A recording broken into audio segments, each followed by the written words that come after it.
what we're going to be talking about today is how to burn it down, out with the old, in with the new. And this is such a great topic when we're thinking about how we look at this challenging market that we're in.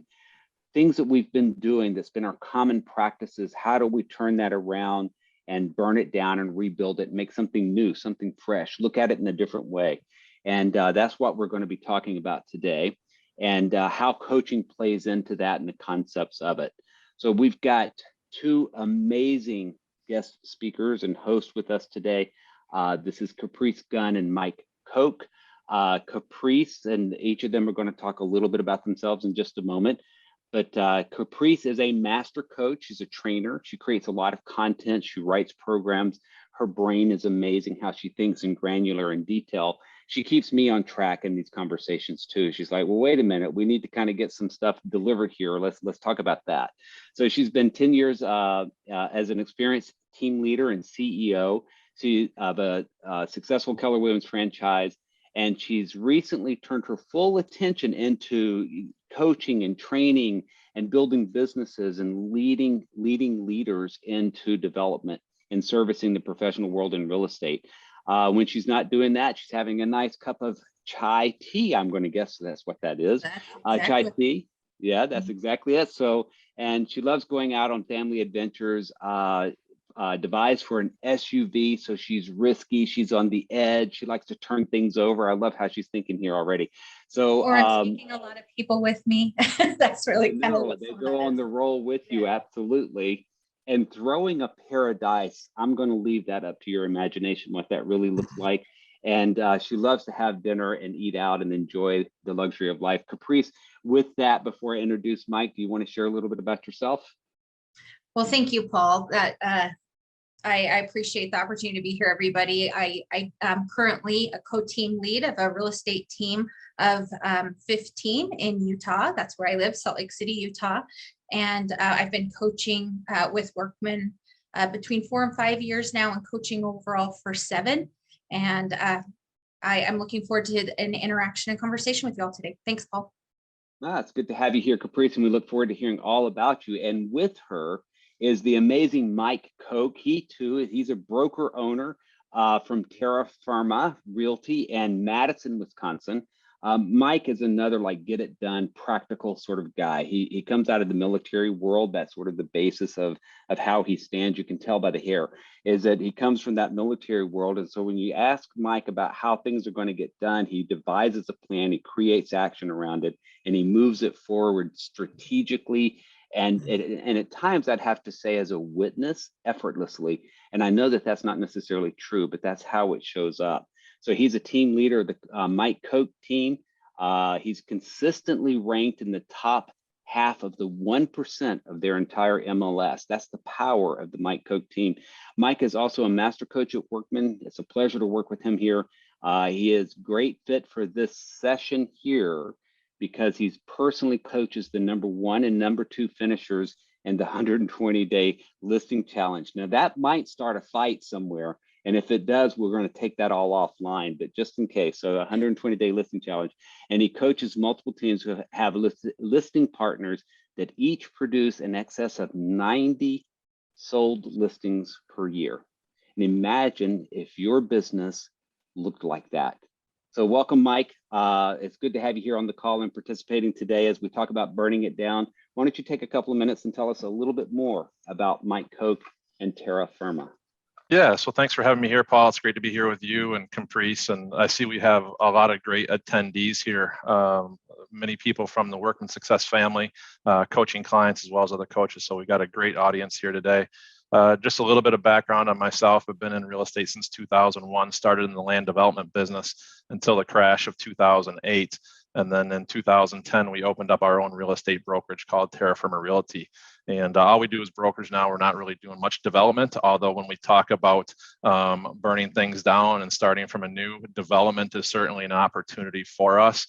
And so we'll be exploring that a little bit more. But I've been with Workman since 2016.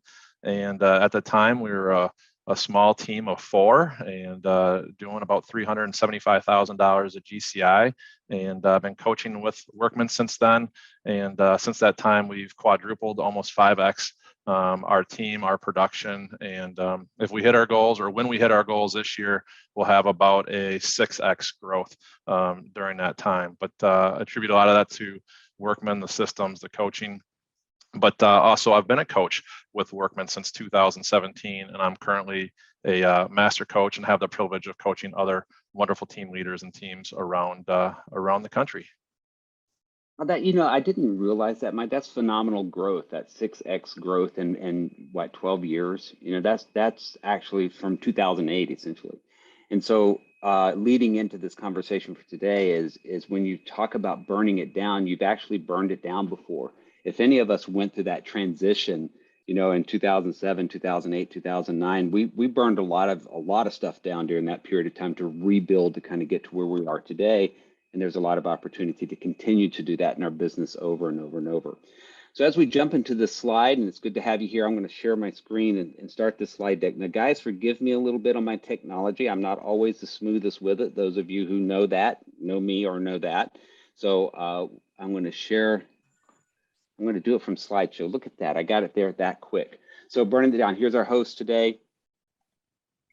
Taylor, you're going to have to help me because there it is. So what does it mean to burn it down when we think about the idea in real estate of what that actually looks like? What does it mean to burn something down and to rebuild it? What does it mean to you, Kaprice, when we talk about that? Yeah, I'm glad you actually mentioned the 07, 08 timeframe, because I was leading a brokerage at that time, and everything the few years before we were touching was turning to gold. And then all of a sudden we opened our doors in August of 2007, and things were shifting and pivoting quite rapidly. And we kind of had to get our bearings. And so I would say, just like that, there are bearings we're having to get today.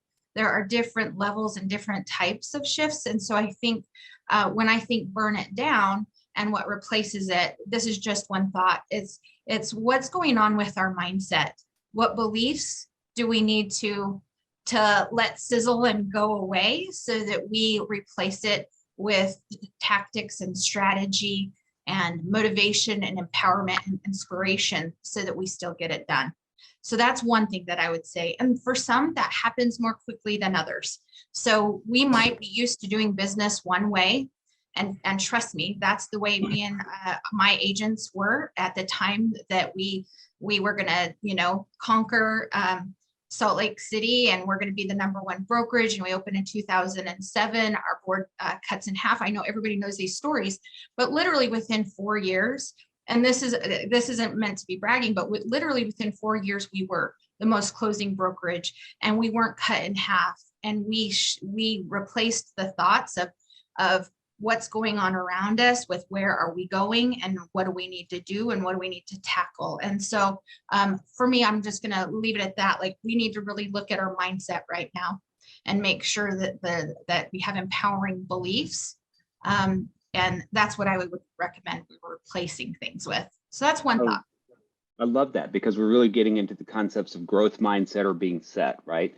Are we open to growth? Are we open to the challenge? And one thing that our industry does for us is to push in on our growth, our challenge. It challenges us to grow.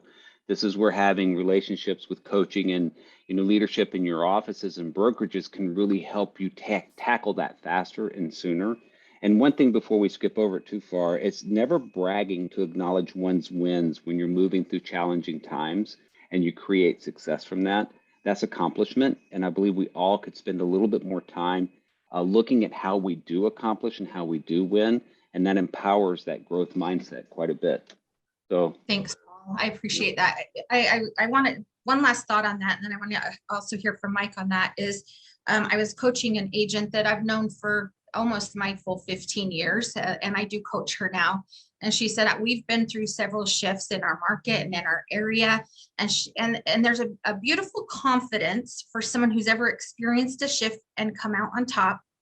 And the quicker you're able to say, I realize there are changes in the marketplace. I'm going to lean in and figure out what the market is giving and go there, embrace it, the more we end up on top. And she's like, I've done that 3 to 4 times in my career. I know I can do it again. And sometimes that's what you need from either inner confidence or from a coach to say, I've been there. This one doesn't look like last time, and we can do it. So anyway, that's my little thought on that. That's a good takeaway. So Mike, what do you think when you burn it down, and what replaces it, and then what?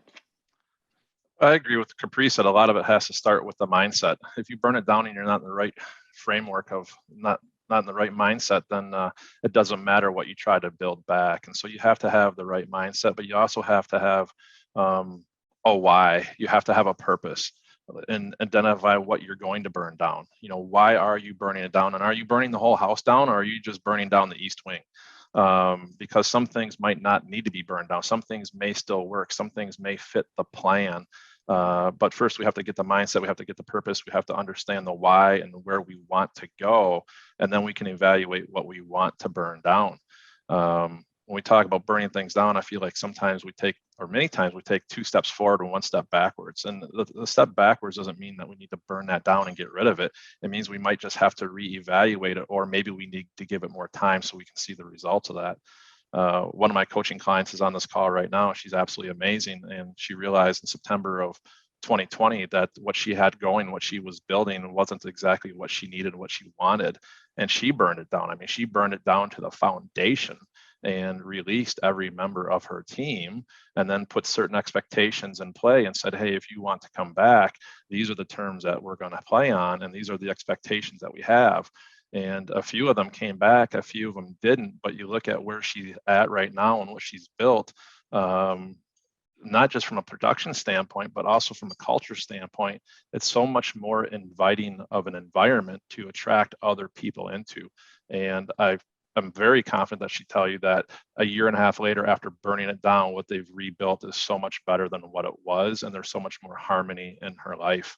But when we evaluate, like, what do we need to burn down?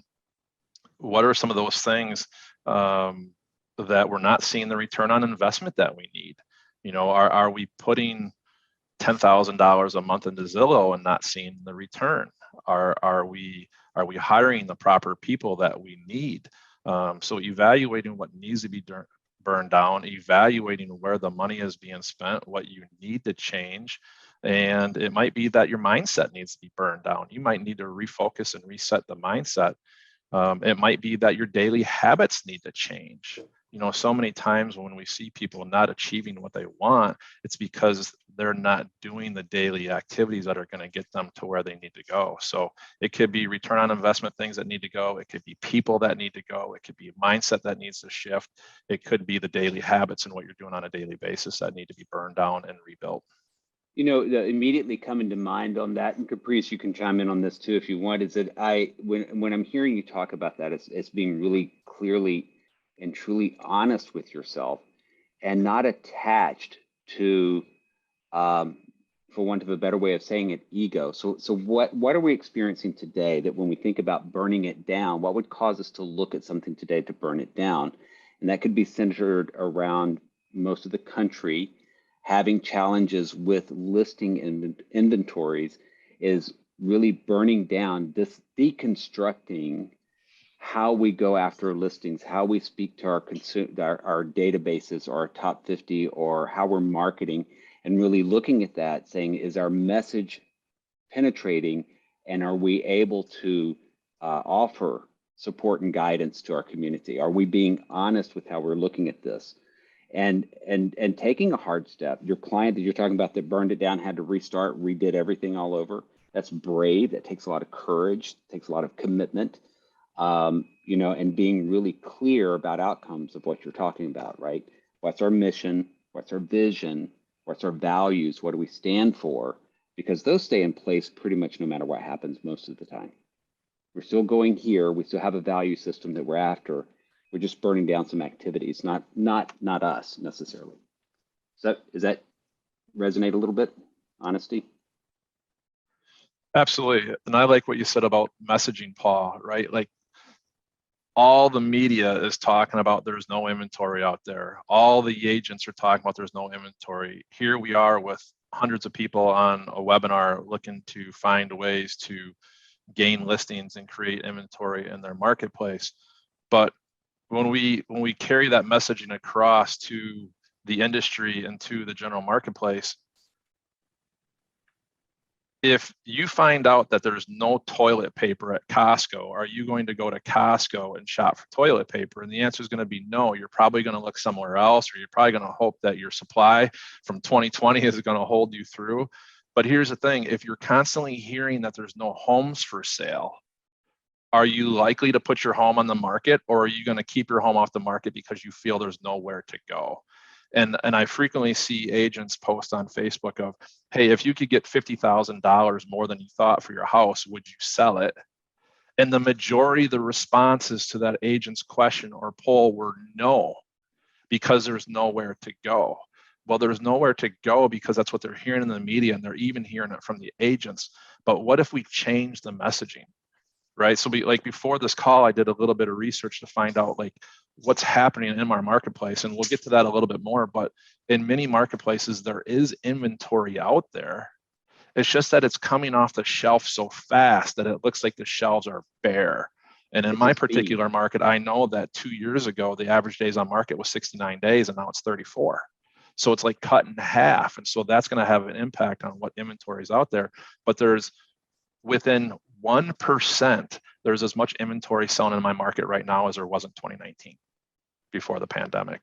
So I think messaging, and we'll probably get into this a little bit more, Paul, when we start getting into tactical things that we can do to create more inventory. But I think that messaging is really important. And I'm going to encourage us as realtors to lead the way and go out there and try to change the narrative, try to change the messaging that people are getting out there. Because for every person who thinks there's nowhere for them to go, they're holding another house off the market that could have helped somebody else move into that house. And it's just a snowball effect of creating more inventory. Yes. And if you go and take that same idea and go back and look at 2021, he said in 2021, according to NAR, there were 6.1 million single family home units sold. So that meant 12.2 million sides in that transaction, right? And that is the second highest sales number of units sold in a year on record.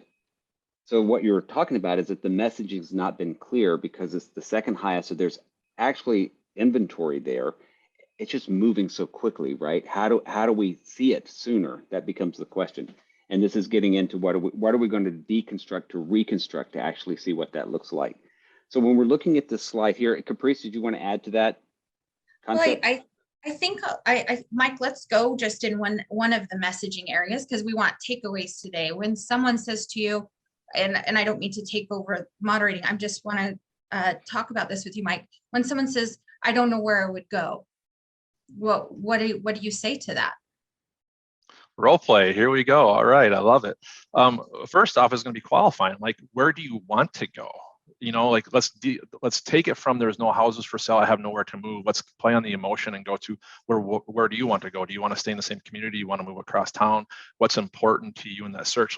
Get their mind off the fact that there's no inventory out there and nowhere to go, and take them to the emotional side of building that vision and sharing that vision of where they want to go and where they want to be.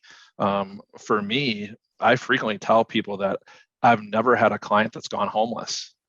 Never one time has a client gone homeless, and you're not going to be the first, Kaprice.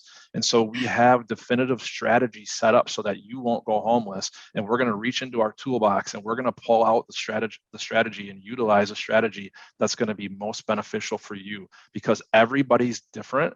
And my plan for you, Kaprice, is going to be customized to you and the needs and where you want to go and the timeline that we need to get there. But you will not move out of your house and move into a cardboard box. I can promise you that. And I've never had anybody go homeless. So move them to the emotional side of things, get them to refocus, get kind of like a redirect on that mindset, and then come back to them and essentially assure them that you will find them a place. And part of that is going to be some tactics that we're going to share later in this call that are going to help you convince them that they're in a safe place and they won't be homeless. Awesome. Right? You mean I can actually maybe stay in my home for a couple of months while we set this up and find something, like just the messaging of the of strategy and tactic. And I know you said we'll get there. So thank you for letting me just jump in there a little more, Mike. Appreciate Absolutely. it. So good feedback, and thanks, Kaprice, on that. So when we're thinking about changing environments, how does one not get left behind? You know, when we're looking at where we're going to, we're looking at changes happening today. How do you stay in front of that change? Well, you know, what is a thought process or a mindset is what you were talking about earlier, Kaprice, is a mindset of how do we not get left behind? We see things changing today. What's changing? Interest rates. We're starting to see some inventory issues change a little bit in different parts. We're seeing more staying on the market a little bit longer. Less competition, perhaps, and the market being less competitive, still competitive, less competitive. So how does one begin to look at change so that you can be in front of this? So one thing that I find myself doing and people that I coach is we are the front line and the pulse on the market. So I am watching myself and other agents, just like you guys are here for today, mastermind like crazy. What are you seeing winning the offers? What are you seeing happening? What do I need to protect against? How do I write this correctly? My mastermind groups are more attended and more healthy today than ever before, because people want to know how do I stay right there on the front line, not just in understanding the rates and and all of that. It's how do I write to win?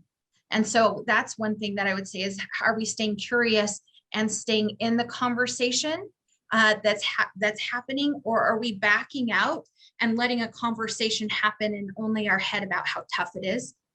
So does that make sense, right? 100%. Like, You just rang a bell there, because I'm hearing you loud. We get stuck in our own head. We make up our own story, and we're not really looking at facts and discovering and exploring to push ahead to understand what our thoughts are. So that's great. now, one thing that I don't want to be left behind is the fundamentals. I think sometimes I wouldn't burn down the fundamentals. Let me just be really clear about that. I would focus people in on the fundamentals, but I'm not going to burn them down.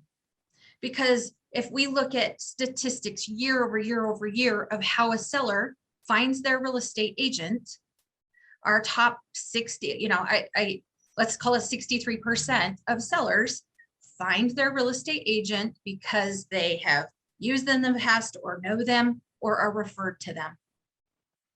So let's not burn down that fundamental of the best way that we get in front of our sellers and they choose us. So staying in touch with your top 50 or those concepts, right? Yes. So Yes. let's not look for the next shiny thing only today. Let's focus in on the fundamental and get some additional tactics to back that up. That would be my suggestion. Okay, so that comes into our next concept here, and our next place that we want to go, which is, you know, what are we inputting in? How do we track what we're doing? How do we focus on the fundamentals? And we have a great tool for that, and it's daily success habits. But this is going back to was it David Horschrager that came up with it, Leverage, that talked about input equals output? And, you know, how do we, you know, look at what we're putting into our businesses and look at how we're measuring what we're looking at to get a different outcome? And it does come back to the fundamentals. There's always shiny objects out there hanging around, and we're going to talk about a couple of those today that are very effective, as a matter of fact. And there is the baseline to any business and any practice, you know, of like, what is it that I'm doing today, and how much time have I actually spent on working on getting out of my head and getting into connection and getting back to the basics and fundamentals. I think this is our ongoing conversation. And as coaches, we have this ongoing conversation, and in our own businesses, we have the ongoing conversation of, was my day productive? Or did I get caught up in activities that didn't drive the needle on the health of my business? Mike, you want to talk to this a little bit? Yeah, I love that you have the daily success habit pulled up for this input equals output. And I remember that conversation of, you know, David Horsager, what you put into something, the money-making activities you put into your business, you're going to see a result from them. What you put into your mouth, you're going to see a result from that. What you put into your fitness routine, you're going to see an output with a return on that. So I think that's great dialogue. But this daily success habit tracker is a critical thing, and we use it within our team. We look at it daily in our daily huddle. What's the production? What's the leaderboard of our team look like?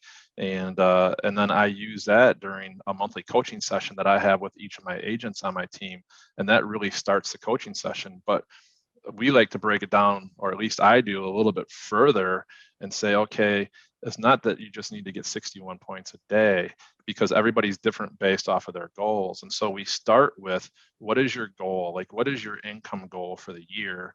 And then we use the tool that Workman Success has called the income goal spreadsheet. And we just put the net in there about what that agent wants to earn. We identify what is their average sales price, what's their commission rate, and what's their split. And then that spreadsheet will automatically populate and tell us what we need to do in terms of a production. So if you want to achieve $75,000, you need to sell 24 homes a month.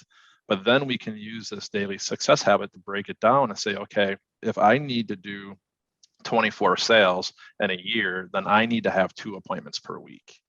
And so when we can break that down, if you want to make 200,000 and you have to do 50 units or 60 units, that becomes a little bit more complex. But when you can break it down and understand that, hey, I just need 3 appointments per week, or I need 4 appointments per week, then we can break down that big goal to something that's easier to obtain objective. But beyond that, if you're using the daily success habits and you're measuring everything that you're doing to generate business, now you have the ability to break down how many calls or how many conversations do I need to have in order so I can achieve an appointment. And so everybody on our team knows that based on their individual goals, they know how many conversations they have to have in a day that equals the number of appointments they need to set in a week so that they can hit their annual goal. So I love that you got this up, Paul, and I can't stress the importance of measuring what you input and knowing that based on the output that you want, the desired output, you have to put in the equal amount of activities to generate the desired result. 100%. And what's interesting about this one, just to take this example here, is that if you're looking at this and you're applying it to today, when we're looking at, I guess for one a better way of saying it, there's a little bit of fear in the marketplace, right? So we're looking at how to, change our tactics and approaches. And looking at this, I would say here, if we lead with these being our primary numbers, meaning am I making contacts with my client base, following up on my leads, making first touches, if I drive with perhaps even double the number here, and we get consistent with this activity, that the rest of this follows by nature. So if I were to look at this and say buyer appointments, buyer listing appointments, if I wanted to have an appointment, by nature it tells me here I might probably call twice as much to have 2. Is that how you would read this? Like, what is my input to really get what I want today? And today it may take a little bit more contacts because there's fear in the marketplace. People are hesitant. So we want to dial up this to be able to continue to get the same results. Either way, does that make sense what I just said? Like how to use this tool to really look at my input because I want something different. What I've been doing may not be working. I'm not getting the results to get me to where I want to go. So that's going to tell me in this space, do I need to have more conversations? Perhaps I need to ramp up my handwritten notes depending on where I'm getting my leads from. So when I can identify my lead sources, and we'll look at that in a moment, when I can identify that lead source, then I can tweak this activity to be able to get a different result. Would that be fair to say? Absolutely. And I know we're going to talk about some specific tactics that we can deploy in our marketplace to generate more listings, but there is no golden egg that without action will develop the result that you're looking for. And so it's going to all have to start with taking action, measure that action, because if you continue to take action and don't see the results, then why would you continue to do that? But make sure you're measuring what you're doing. But I think the biggest takeaway is that you just have to get off this call today and implement or take action on something, and don't give up until you see the results that you desire. Well, and measure it, record it so that you can go back and look over time what you did. 4 weeks from now, we're not going to remember what happened on April 13th unless we have some sort of, model of that or some sort of recognition of that, because data is what actually tells us the story, right? So this is what, when we're tracking this, the idea is that we have data to build off of. We can look back 2 years ago and say, this is what we were doing at the time that got us the results then, and we kept doing that until something changed and we changed, or we changed and everything else got better. So leads, is this a problem to get leads in our industry? Right, so when we're doing the daily success habits and we're modeling that behavior, it produces leads, and leads come to us all the time. The question is, what do we do with leads? So when we start looking at these stories of how we take information to help us move forward and determine what needs to get burned down, right? So determine the activities that we need to move forward. So data tells the story and where we want to go, how we want to go, and how soon we want to get there. You want to speak to this at all, either one of you? I think it is one of the first places we go to if I have the data to tell this story and I'm deciding where my input is going to go. Because if we're just looking, I'm sure we've all had that that feeling of like, well, just tell me what's going to give me the right output and I'll do it, or what's my guarantee, or and so I would just say that the clarity around the input comes from the story. So we would come here and we would look at, where are my leads coming from? What additional input do I need to double down on this one? Or are my current lead sources not producing what I'm hoping? So what's really working? How do I double down? And what do I need to add to this story to get me to where I want to be? And not just this picture, but some of the next that we'll look at, we would be able to separate that out by listing and buyer, and really use that. My whole point of this is we have to be clear on what we want to input. Clarity is power. I'm going to input on my SOI for listings with this messaging, and then I'm going to look at the data to tell me the story. Am I reaching it? So, right, and what you actually see here too is that everything works on some level. So nothing doesn't work, but everything works on some level. The question is, it working at the level that we would like for it to be? And so when we're looking at this tool of how we get leads in, tracking, getting conversions, what are they doing? It's telling us the sources that work, that are most responsive to us, and how do we move forward with that? So same thing with a transaction tracker. How is the health of our business right this very minute? Right? What are we doing now? Because this gives us indications of where we really want to go, right? What really needs to happen next. You guys use this, or probably use it in Sessum now, I would imagine, right? yeah, mine is Sessum right now. Yeah. Yep. So Sessum is the platform that now you have all your leads in it. You have the transactions in there, and you can measure it. But this is the concept of it, which is what's going on. Do I have enough inventory to be able to market? In this particular case, I've got 13 opportunities to help 13 families navigate the complexities of real estate to be able to get them into properties or move them in to sell their homes. That also gives me 13 opportunities to help buyers navigate that opportunity as well, to help those families navigate into these homes. This is 26 opportunities. And what's the metric for Workman Way? It's actually more than that. What does that look like? Well, for every listing I take, I want to drive 6 to 7 leads coming from that listing, from properly marketing that. And then we want to close at least 1.5. Exactly. So 1.5 in addition to the 13. So in this case, we're looking at somewhere around an additional 20, 21 units coming through on this activity. That gives us a way to think about how are we marketing what we're marketing.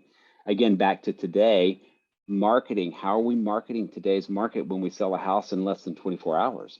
You put something on the market and it goes so quickly. It's like, how are we getting in front of that story, right? This helps us look at that and track the activities that we're looking at.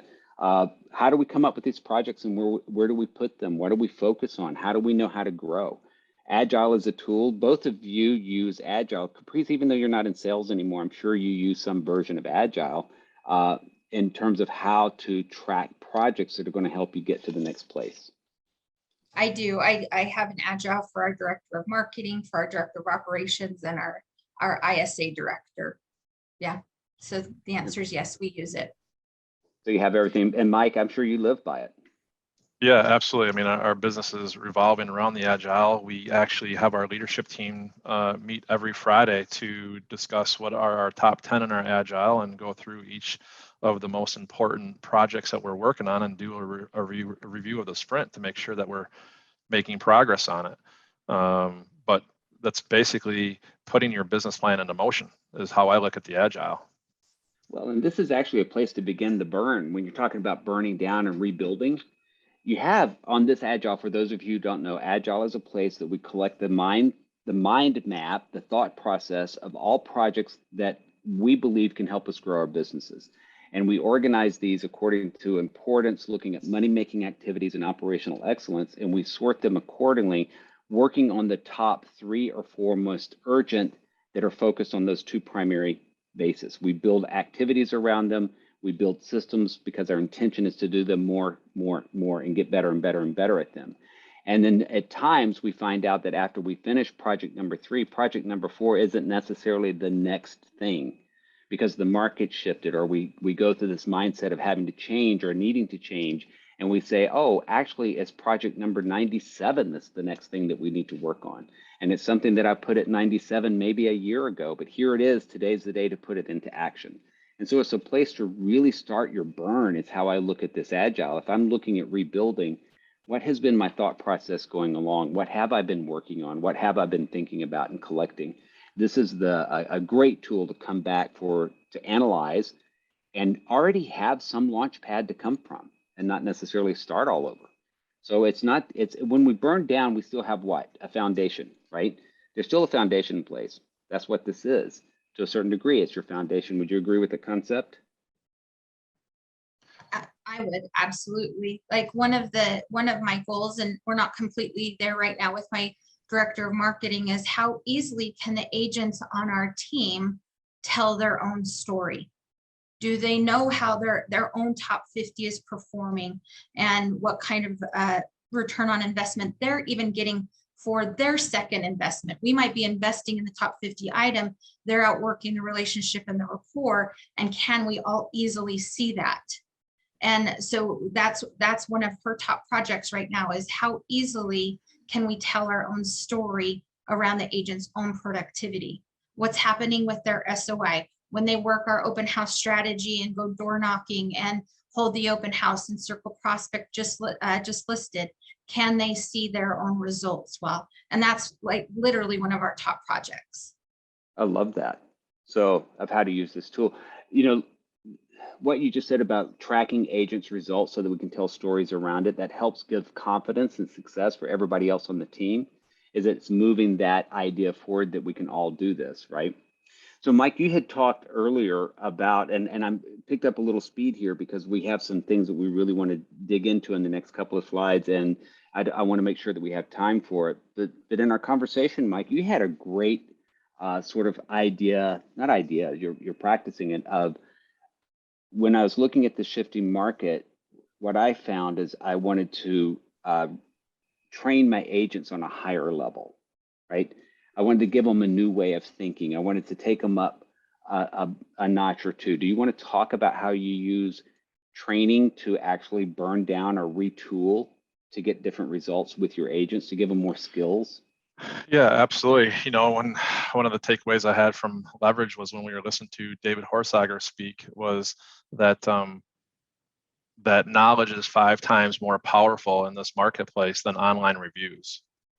And I'm like, whoa, wait a minute, really? I thought like online reviews, like we wanted everybody to review us and talk about this testimonial of working with our team. But when I apply it to actually working with a buyer seller, once you've gotten your foot in the door, I think about how important it is for you to be that real estate expert and to convey all this knowledge that they're not going to get just by surfing the internet or watching the news. And so, we're constantly sharing with our team what's going on in the marketplace. What are the trends? What's going on with interest rates? Bringing our lender in and talking about what they're seeing right now versus what they're anticipating seeing in the next 90 days. Taking that messaging and putting it out in the marketplace so we can get people to take action and move now rather than waiting for the market to crash. but really trying to ramp up the knowledge that they have and the shifting market too, right? Like if we just did what we did 2 years ago, it's likely not to work next year. And so we have to, so a shout out to everybody that's on this call, right? Like people are here trying to learn, how can I do better for my team? How can I do better for myself? So a shout out for you guys for investing in yourself and taking an hour out of your day to be here. But when we sit down and look at the changing marketplace and that inventory is moving faster, one of the things that we want to teach our team to do is how to go find off-market inventory for their buyers. One of the things that I saw by looking at their pipeline, their ABC board over the last 12 months was as the amount of homes for sale in the market at any given time was less because it was moving so fast, we had to find other ways to feed their pipeline. And what I saw was an increasing A and B board because they couldn't find their client that home. And so we said, okay, how do we find it other than the MLS? Like everybody's looking on Zillow, Realtor.com, and in the MLS. How do we find the homes that are not there?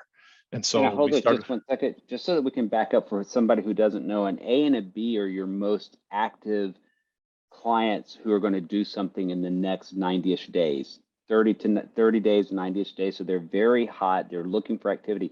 And you're saying there's more people in this pipeline now. So our agents are working harder to service these immediate needs at the moment, right? And there's more and more and more coming into this arena. So that's saying that there's a lot of buyers really looking to get into this market. Is that what I just heard you say in a different way? Yeah. Every team member, their A and B board is just ballooning because they're not getting them into a house yet. And people might be saying, well, how does that impact me? I'm here to learn about how to get listings. Well, this is one of those strategies, is to start looking for the off-market properties. And if your team is set up that you have buyer agents and you have listing partners and they stay in their own lane, well, we can get the buyer agents to help us find that inventory too.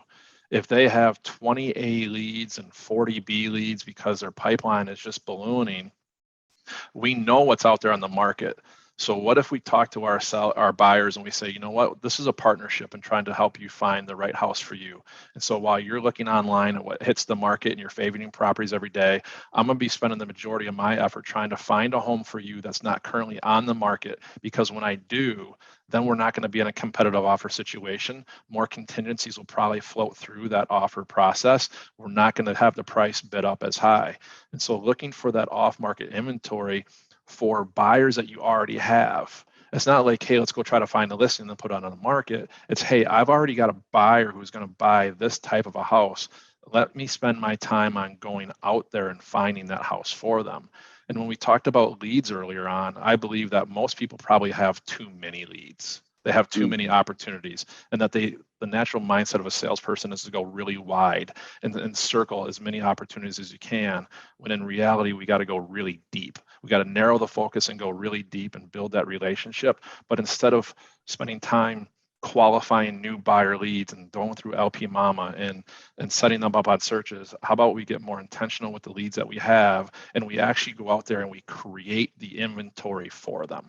Find the off-market inventory that nobody else is dabbling in because you already have a buyer for it. And a lot of times it's going to lead to essentially what might end up being a double-ended transaction. You go out there and find the seller, and then you've already got the buyer. Well, if you looked at that too, just from your own space of data to go off market, and so we have our sphere of influence that's sitting out there that we communicate with, and we have programs that we touch them with. And let's say, for an example, that you had 500 people in your sphere of influence. And in that area that you're in, that your turnover rate is about every 7 years in your area that you're working. If you looked at your own sphere of influence, would that qualify that there, in conversations that we may or may not be having, there's about 70 opportunities right there that could be listings or sales, just by digging into our own database and say, hey, it's been a while. You know, how is the home that you're in, is this your forever home? I've been thinking about you. We're in this unprecedented market where price points are just off the charts great. It's highest that we've seen in years. Is this the time for you to consider capitalizing on this equity that you've created to really move it into your forever home or your next home that may be of a better choice for you? So that concept of even looking the off market may be right under our own noses, and we're not having that conversation. This is, in my opinion, why, important to really train our agents, to, train them to stay in touch with this database, because it's lucrative. And then there's the other world at large that is other ways to go after off-market properties besides that. Is there any other way that you can think of pursuing off-market properties? Yeah, so I think that that's a great segue, Paul, for me to answer that question, but also share with you some information that I learned when I look at my top teams that list the most inventory, the coaching clients that I have. I looked at the top 4 listing teams that I coach, and I went back through and I said, okay, where did their business come from over the last 12 months? And what I'll share with you, and these teams combined literally list hundreds of homes every year, is that a combination of sphere of influence, top 50, and their past clients for every single one of those teams was their number 1 lead source. And it ranged from a low of 25% of their total listings that sold to a high of 70% of their total listings that sold. And the average was that it represented about 40% of the business for each of these top 4 producing teams. And so while we talk about new strategies to find off-market inventory, we can't forget that top 50 sphere of influence in our past clients that will be one source of off-market inventory. Another source is going to be expired listings. And I know that a lot of people on this call might say, hey, in this crazy hot market, there's nothing expiring. I would challenge you to go look at your MLS and see how many properties have expired since the first of the year. That is real opportunity. And what I'll tell you is I looked this morning in my MLS and there was 831 expired listings since the first in the first quarter. And in the county that I work in alone, there was 219. Like that's real opportunity there. Right now, a lot of people think it's a hot seller's market, so maybe I should go FSBO. Well, 85% of FSBOs do end up listing with a realtor. And so FSBOs, while they might have a sign in the yard, they're still, in my opinion, off-market inventory because the masses of people are not seeing them. If you are a buyer's agent and you have all these buyers, or if you're a listing partner, then poll your buyers in terms of your buyer agents. What are your buyers looking for? And then go into those neighborhoods and start circle prospecting around the neighborhood that fits the bulk of the people that you're looking for. Circle prospecting can be huge. We just had a closing where one of our buyer agents had a client that was looking for a house or potentially a lot to build on, couldn't find the house, decided to go the build direction. So our buyer's agent started circle prospecting, found a buildable parcel of land for this guy to build his dream house on, and represented him through that sale. And that was a $195,000 lot purchase. So he was circle prospecting, finally found a seller that was willing to entertain an offer, brought the 2 of them together, and they just closed on that lot sale. But it goes deeper than that lot sale. So that person who just bought the lot, we're going to sell his house, and his house is worth about $250,000. He's then going to build on that lot he just bought, and we're going to have a building contract with him. It's probably going to be the tune of about $700,000 house he's going to build. Well, the seller that we found is now looking to relocate, and so now we're helping him find a house in a different market. And so by circle prospecting, he found one seller that would sell to the buyer he already had, and it's going to work out to be 4 or 5 pieces of business in excess of 1.5 million. That goes right to just a second. I want to interrupt you for your thoughts for a second, because that goes to address what we talked about earlier, which is 100% don't give up on the fundamentals, right? And these are very fundamental things that to a certain degree, many are thinking these aren't even possible. There's no expired listings. Why would I circle prospect? There's not enough time to generate anything from it because things are moving fast. Kaprice said it's the stories in our head. And the reason that we're here talking about this today is that we're finding results in so many different ways by focusing on fundamentals. There's some new shiny things, but focusing on the fundamentals of how to re-look at it, re-educate ourselves, recommit to the activities and the thought process and the scripts that we may have to change or elevate our mindset around to be able to get a different result. That's really what it comes down to. So I love it. I'm sorry to interrupt, Mike, but I just didn't want that part to escape of fundamentals is what you've just been talking about, and daily practice almost, and it's producing a great result for you. Absolutely. Is there anything else you want to say? I rudely interrupt you. I apologize for that. No, it just, going back to the kind of the off-market inventory, that's one of our big pushes right now, and we shared a couple of techniques on where you can go find that. But when I look at what are some of my coaching clients doing with success around the country, we just have to be creative in manufacturing that inventory. I talked to a friend of mine out in Utah who bought a mobile home park, and he's expanding that and adding 19 more units to that mobile home park. So he's created 19 more housing units for that marketplace that are going to be snatched up really quick.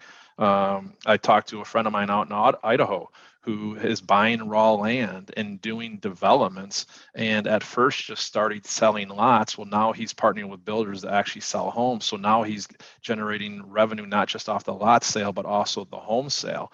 And you don't have to jump in and be a developer with $10 million to go do this. You can do it on a much smaller scale, even if it means taking one lot and subdividing one lot.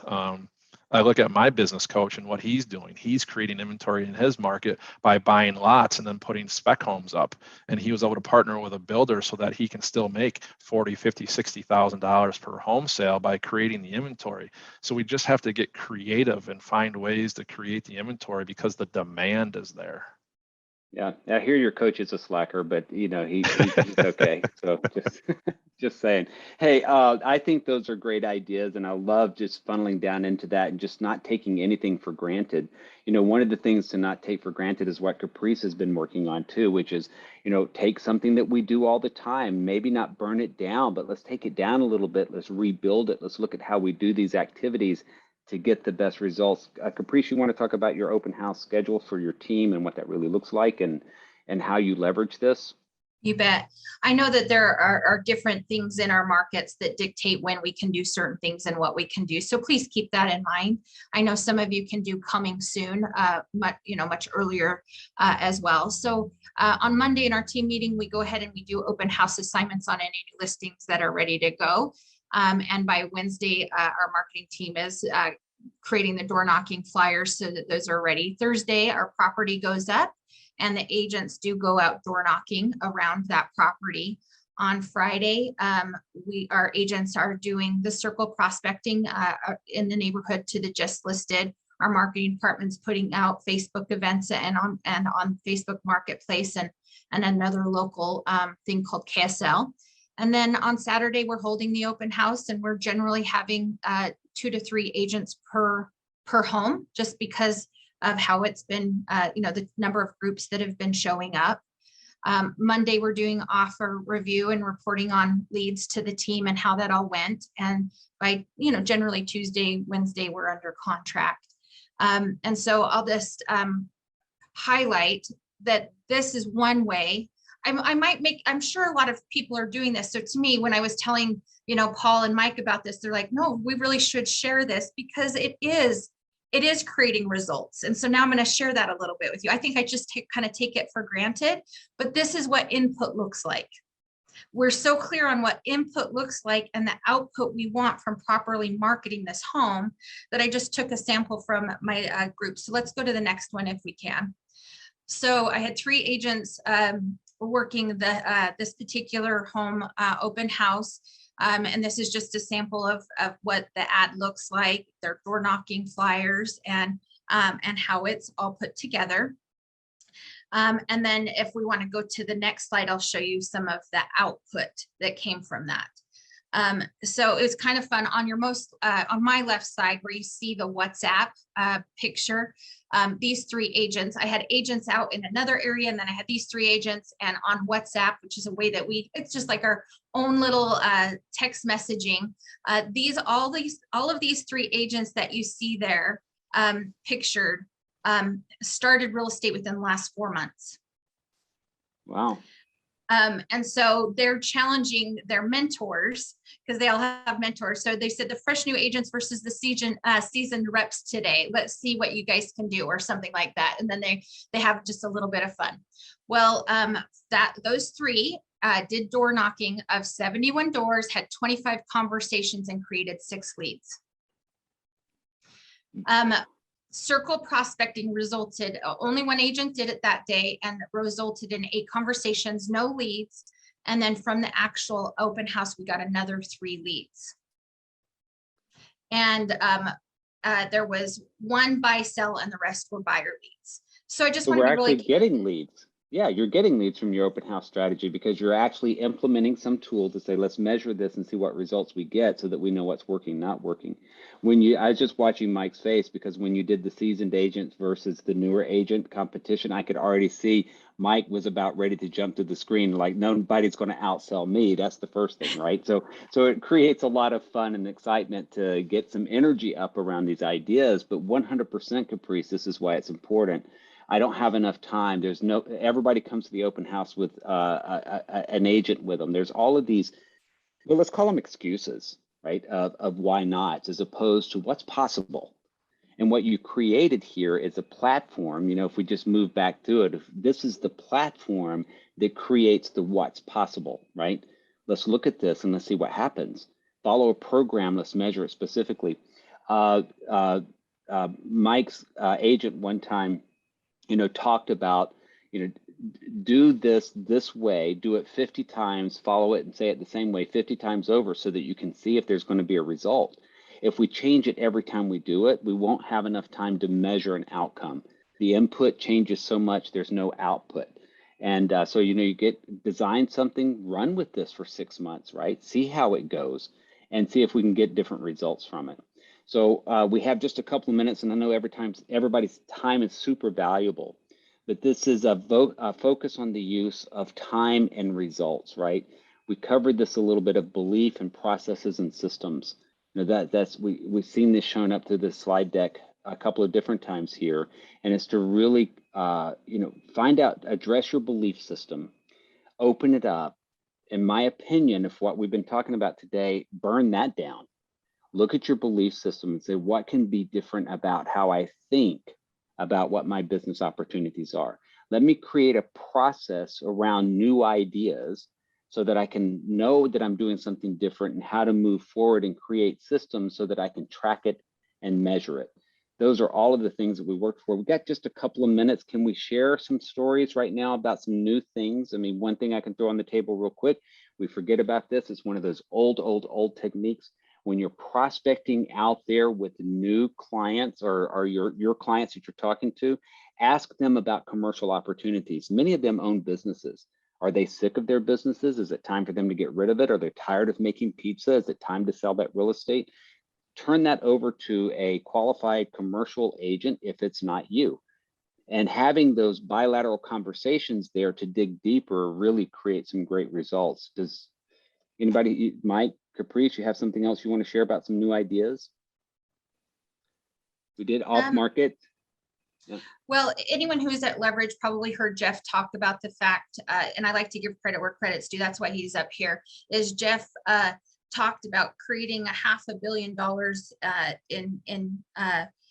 from going and sending messages to the buyer's agents who now have sellers living in homes and saying, would you go back? I hope I'm properly explaining this. Would you go back to your client who now owns the home and see if there's any interest in selling it because I have buyers for this area? So it goes back to Mike's off-market matchmaking. When we are matchmakers, I used to coach some commercial agents, and even their software was created so that they would be matchmakers. I think we need to lean into the matchmaking. To Mike's point, I looked up expireds yesterday. Last 90 days, I had 189. When I was coaching my agent, she said, man, anything under 500. What we pulled up was a bunch of under 500, 499, 450. And she's like, I'm going to go and approach it and create a match here out of 189. And then I have another agent who took Jeff's idea, and he's like, I'm sending them the houses that sold in the last so many times, saying, which ones are you interested? So I know which agents to approach. And so he's just reversing that a little bit because he wants a buyer to really go with a buyer who has looked at the house and put their hands on it. Let's see, we're doing Good News CMA. Hey, Good News. Do you know what your home is worth? It's back, back to some mention. We're talking about how There are also in our messaging how there are even mortgage companies who are helping with the funding of the new purchase even before the old sell. So I'm sure we could go into messaging quite a bit. We're knocking NODs. Anyway, those are just a couple of other things that we're doing. You know, and you go back to this Jeff Babak thing, there was one of the agents went to leverage, heard this, went home and employed what Jeff did. He went back to agents that had sold properties, or the selling agents from 5 years ago, talked to them and said, hey, would your client be interested in selling? He will be closing an escrow from that search, from that request. He put somebody into a transaction, $575,000 sale in Virginia that's going to be closing next week. It happens that fast. He got 2 other leads from that same process. Just by thinking differently, let me collaborate with agents who have access to their clients. I can get more leverage and gain to make way. And that agent builds a lot of respect, a lot of clout in their community by cooperating, right? As opposed to going and taking. Guys, we're out of time and I really hate this. We could go on this for another hour and a half. Mike and Kaprice, thank you for jumping in and just being here today. Your value is so incredibly high. I really appreciate you taking the opportunity. If you guys want to sit down and talk to Workman for a strategy call, anybody on here who's not coached right now, reach out to that number there. Get your business analyst on board so that you can figure out if coaching is right for you. We have a role play call coming up Thursday. It is at 11 or 10 a.m. Mountain Time every Thursday. There's going to be a new format rolled out on May 12th. We want all of your team members on that call. So that you're there. 7-figure ride along is happening in next week, I believe. It's full, it's packed. That's where you get to look inside of Christy Buck's office and team and be in Texas. The next one is September the 11th through the 13th. If you want to get the downloads of what we talked about today, it's right here. And don't forget to mark your calendars for May 11th. We're doing Falling Up, how to turn failure into massive success. I think we all have a lot of conversation on that. I think that's an 8-hour webinar, if I'm not mistaken, but it's going to be a dynamic and fun one where we really talk about how we take our failures and turn them into success. I'm Paul Sessum. I thank you guys very much for being here. We appreciate you. You go have a productive day. Happy Easter to those of you who celebrate. Be safe out there in whatever it is that you do, and enjoy your mindset change to create something more, better, and different from what you have now. Happy sales.